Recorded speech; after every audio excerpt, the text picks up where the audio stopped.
नमस्कार विद्यार्थी मित्रांनो, आजचा आपला व्हिडिओ 12वीच्या मुलांसाठी स्पेशल आहे. तर बघूया रायटिंग स्किल्स सेक्शन 3. सेक्शन 3 मध्ये विविध प्रकारचे रायटिंग स्किल्स असतात. त्यातील आज आपण इंटरव्ह्यू क्वेश्चन्स कसे सोडवायचे ते बघणार आहोत. हा प्रश्न अतिशय सोपा आहे आणि याच्यात तुम्हाला चांगले मार्क मिळण्याचे फुल चान्सेस आहेत. तर बघूया. पहिला प्रश्न दिलेला आहे त्यांनी. Imagine you have to conduct an interview of a teacher who received the Best Teacher Award with the help of given table prepare interview questions. तिथे तुम्हाला एक प्रश्न दिला जाईल, त्याच्यात ते उल्लेख करतील की कुठल्या व्यक्तीचा तुम्हाला इंटरव्ह्यू घ्यायचा आहे. आपल्या या प्रश्नामध्ये एका टीचरचा आपल्याला इंटरव्ह्यू घ्यायचा आहे ज्याला बेस्ट टीचर अवॉर्ड मिळालेला आहे. तर ते काय करतील, तुम्हाला टेबल देतील. त्या टेबलमध्ये नेम ऑफ द इंटरव्ह्यू म्हणजे कोणाचा आपण इंटरव्ह्यू घेतोय त्याचं आपल्याला नाम लिहायचंय. तर कुठली आपण समजूया, मिसेस शीतल जोशी. समजा या शिक्षिकेचा आपण इंटरव्ह्यू घेतोय तर नाव लिहायचं. एरिया ऑफ सक्सेस टीचर आहे त्याच्यामुळे टीचिंग फील्ड, इथे एरिया सक्सेस मध्ये लिहायचं टीचिंग. डेट, व्हेन्यू, टाइम तो तुम्ही तुमच्या मनाने लिहू शकता. डेट कुठली आहे, तुम्ही कुठली डेट लिहू शकता तिथे, 2026. व्हेन्यू म्हणजे ठिकाण कुठे आहे, तर स्कूल ऑडिटोरियम किंवा स्कूलचा कुठला हॉल आहे तुमचा त्याचं नाव लिहू शकता. आणि duration of the interview 45 minutes. इथे तुम्ही तुमच्या मताने तुमच्या सोयीप्रमाणे तुम्हाला काय लिहायचंय ते तुम्ही लिहू शकता. त्याच्यानंतर ते तुम्हाला प्रश्न देतील. त्या प्रश्नाकरता ते तुम्हाला पॉइंट्स देतील. जेव्हा केव्हा हे पॉइंट्स दिलेले असतात ते पॉइंट्स तुम्हाला वापरून तसेच प्रश्न फ्रेम करायचे हे लक्षात ठेवायचं. तर हे तुमच्यासाठी जास्ती सोपं झालंय.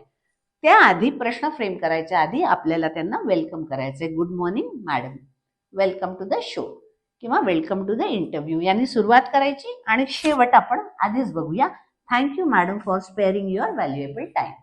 तर इथे जो कोणी असेल, इथे क्रिकेटर असेल, जी कोणी व्यक्ती असेल त्याच्या हिशोबाने आपल्याला त्याला थँक्यू द्यायचे. आता प्रश्न बघूया. सगळ्यात पहिले त्यांनी दिलेलं असेल की question should be based on, म्हणजे या दिलेल्या मुद्द्यांवर तुम्हाला हे क्वेश्चन्स आधारित असले पाहिजे. तर पहिला आहे डिसिजन. आता डिसिजन म्हणजे काय, निर्णय. तर डिसिजन हा शब्द घेऊन तुम्हाला तिथे प्रश्न फ्रेम करायचा आहे. तुम्हाला इथे त्या शब्द या प्रश्नामध्ये डिसिजन, डिसाइड हा शब्द आला पाहिजे. तर बघा, when did you decide to become a teacher म्हणजे कधी तुम्ही डिसिजन घेतला. Second, idols. आयडॉल्स म्हणजे तुम्ही कोणाला तुमचे रोल मॉडेल मानता. So who were your idols or role models, आपण हा याच्यामध्ये आयडॉल शब्द वापरला. तिसरा, सपोर्ट. सपोर्टसाठी सुद्धा तुम्हाला जो प्रश्न सोपा वाटेल तसा तुम्ही लिहू शकता. How did your family and friends support you. Next, education. What qualification did you need to become a teacher किंवा what is your educational qualification, असाही तुम्ही अगदीच तुम्हाला सुचलं नाही तर लिहू शकता.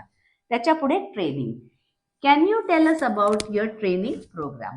आता या प्रश्नामध्ये आपण कॅननी विचारला तर मॅक्झिमम प्रश्न तुम्ही WH ने सुरू करायचे, पण एखादा प्रश्न असा तुम्ही कॅन, डू यू अशा टाईपचे पण विचारू शकता. त्याच्या पुढे आहे success. What do you feel about the success you have achieved in your life. तुमच्या सक्सेस बद्दल तुम्हाला काय वाटतं. नेक्स्ट, गोल.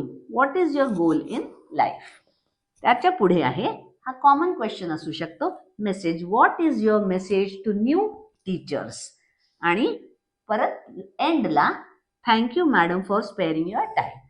तर अशा प्रकारे टेबल जेव्हा दिलेला असतो तेव्हा तुम्हाला त्या टेबलमध्ये दिलेले त्याच्याशी रिलेटेड असलेले प्रश्न तुम्हाला विचारायचे. हा एक प्रकार झाला. दुसऱ्या प्रकारामध्ये तुम्हाला फक्त हा प्रश्न दिला जाईल आणि त्याच्यामध्ये तुम्हाला हे काहीही देणार नाही. ते म्हणतील कुठल्या एखाद्या क्रिकेटरचा, सिंगरचा तुम्ही इंटरव्ह्यू घ्या. मग अशा केसमध्ये काय करायचं, तर आपल्याला काही क्वेश्चन्स माहिती असतात. जसे की तुम्हाला माहिती आहे की प्रत्येकाच्या चाइल्डहुडशी संबंधित तुम्ही एखादा कॉमन क्वेश्चन विचारू शकता. How was your childhood. Second, support system. How did your family support you. किंवा who was your role model किंवा when did you decide to become a cricketer, singer. अशा प्रकारचे काही कॉमन प्रश्न आधी विचारायचे जे सगळ्यांच्या जीवनात घडणारे असतात. आणि एखादा प्रश्न त्या व्यक्तीच्या त्या पर्टिक्युलर फील्डशी रिलेटेड विचारायचा. जसा की सिंगर असेल